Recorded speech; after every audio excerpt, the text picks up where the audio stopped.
Hi, it's Kevin again. Welcome back to my weird little music basement. I'm here to tell you about 7 more forgotten and underrated albums from the 70s.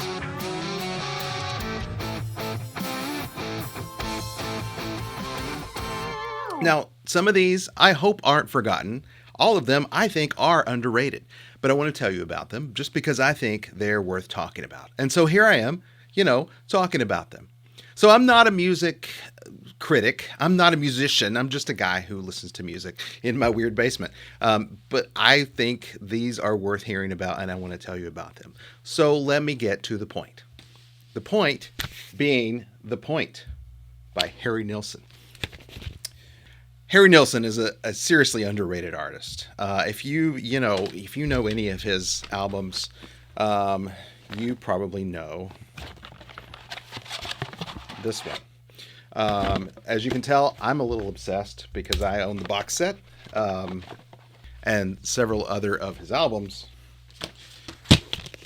But it's kind of a shame that, honestly, he's most known for that horrible Lime in the Coconut song. I love every single other thing he's ever recorded other than that one. But you can see that his catalog is pretty deep. But I think one of the most interesting of his catalog is The Point. And one of the fun things about owning this album on vinyl is that it comes with this book.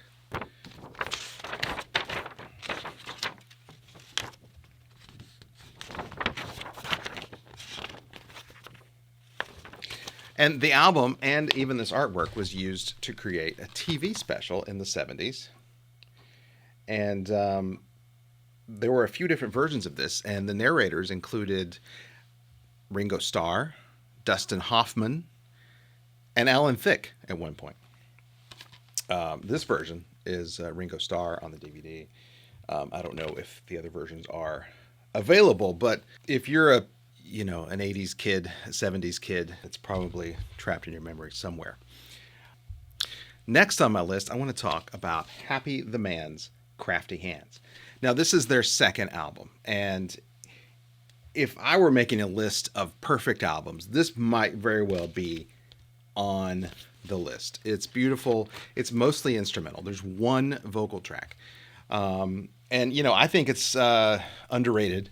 It's definitely not forgotten because actually I just read that they're doing a remaster, re-release of this, as well as their first album, self-titled, although streaming sometimes has it misnamed as Starborn, which is the name of the first track. They're both brilliant. This one's a little more well-known and a little more talked about than this one, but I prefer this one, but you really can't go wrong with either of them.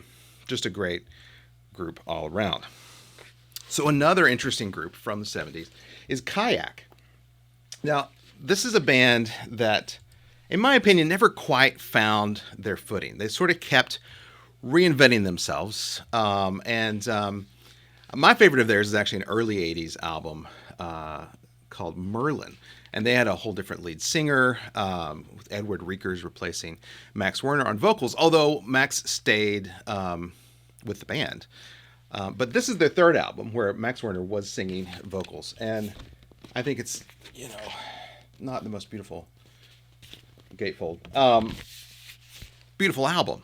And parts of this album, even to me, sound like they could have been released in the 2000s. It's particularly Said No Word, which is a track on side 2. And the side 2 is solid all the way around. Although I would say the biggest highlight of the album comes at the end of side 1 with the track Chance for a Lifetime.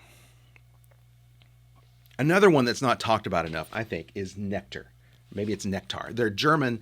This is from 1976, and they have this long, complicated history that revolved around their founders, Roy Albritton and Alan Freeman, but neither of which are members of the 2 different bands using the name currently on different continents.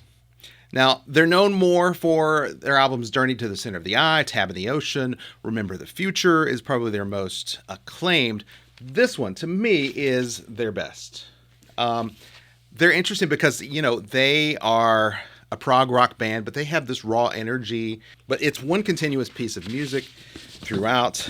This re-release vinyl edition comes with this nice fold out. The artwork is fascinating. But I would say that this album is ahead of its time, both musically and thematically. Check out this beautiful splatter vinyl. I love this album. It's basically one continuous piece, kind of like Remember the Future, that's split between two sides, and it has subtitles for each part. But I can't even pick out a highlight track. Just listen to the whole thing. It's beautiful. Okay, now I want to tell you about Arti e Mestieri. I do not speak Italian. That is probably horrible. But let me butcher the title even worse. It's called Tilt, with a subtitle of Immagini per un orecchio. Now, the name Arti e Misteri, it means arts and crafts, and tilt, I believe, translates to tilt, and the images for the ear is the subtitle. This is basically a prog jazz fusion. And to me, I'm more of a prog guy than a jazz guy. So to me, it strikes that balance really well. If you're more into stuff like Soft Machine, Weather Report, Brand X, this may not sound jazzy enough for you, but I think it's a really interesting combination. But it also has a lot of King Crimson going on, a lot of Yes going on. I mean, the first track sounds very much inspired by Yes, Siberian Catru. So the last big track on the album, Articolazioni, you tell me how wrong I am in the comments, is very King Crimson to me, even going back to early King Crimson, but it also sort of reminds me of their mid-70s album, Red. Was this released before or after that? I'm not sure. Who influenced who? These guys were all influencing each other. But there's long instrumental passages, there's some vocals, but the highlight of the whole thing is the drummer. This guy, man, I'm telling you, Furio Chirico is how I'm going to choose to pronounce his name for the moment. He's like if you took Bill Bruford and sped him up. I don't know. It's superhuman. It's really interesting. Speaking of really interesting characters, let's talk about Arthur Brown. Now, this is from the late 60s, The Crazy World of Arthur Brown. And I actually want to talk about a different album of his in a second, but this group is where Carl Palmer from Emerson, Lake and Palmer got his start. I got to see him a couple of years ago doing a guest appearance with Carl Palmer at the Grand Ole Opry House. Really interesting character. But a few years after that one, he formed this group called Kingdom Come. In North America, they called it Arthur Brown's Kingdom Come, and elsewhere it's just Kingdom Come. It has a whole different cover and everything. But the album is called Journey, not to be confused with the band Journey, of course. This is one of the earliest uses of a drum machine. And this is 1974 here. I think this was actually recorded a couple of years before that, possibly.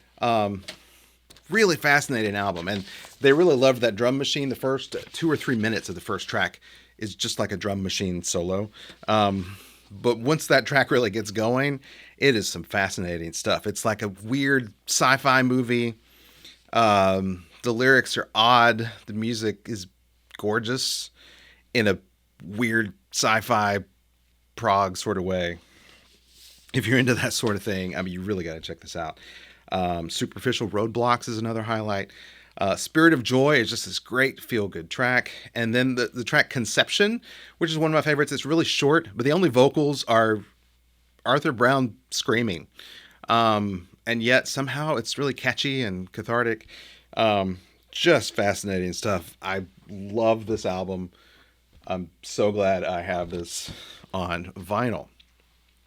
Another artist that I love is Yes. We're not going to talk about any Yes albums right now. We're going to set that aside, but I want to talk about Yes lead singer John Anderson's first solo album, Olias of Sunhillow. Now, if you're into Yes, you know this album as from that period in the mid-70s when all the members went off and did solo albums.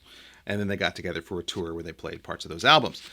Even if you're not into Yes, I think it's worth bringing to your attention because it's entirely unique and innovative. John actually learned every instrument, and I don't know how many instruments, quite a few, and it took a long time to record. In fact, it was, I think, like a year overdue by the time he delivered the album. It was influenced by his friend Vangelis, and there are some rumors that he actually played on it. He wasn't contractually allowed to appear on it. Maybe he did. They say he didn't. We'll take their word for it. Highlights include meeting, Sound Out the Galleon, but the whole thing is just this continuous work. The artwork was inspired by concepts in Yes illustrator Roger Dean, and you can see the commonalities there in the concept, but this artwork was actually done by a guy named David Fairbrother Rowe. Now, I actually got to talk to Roger Dean for a few minutes at that same show I mentioned where Arthur Brown was there. It was a Yes Asia ELP whole multi-artist tour. And as I was walking away, I overheard someone telling him that this was their favorite of his album cover designs. And he broke the news to that person gently that he didn't actually do this one, and that John never asked him. Interesting thing to overhear. But this album is beautiful. I highly recommend it.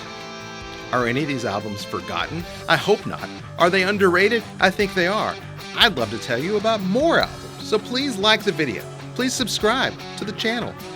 And tell your friends and neighbors and crank up the music. I'll see you next time.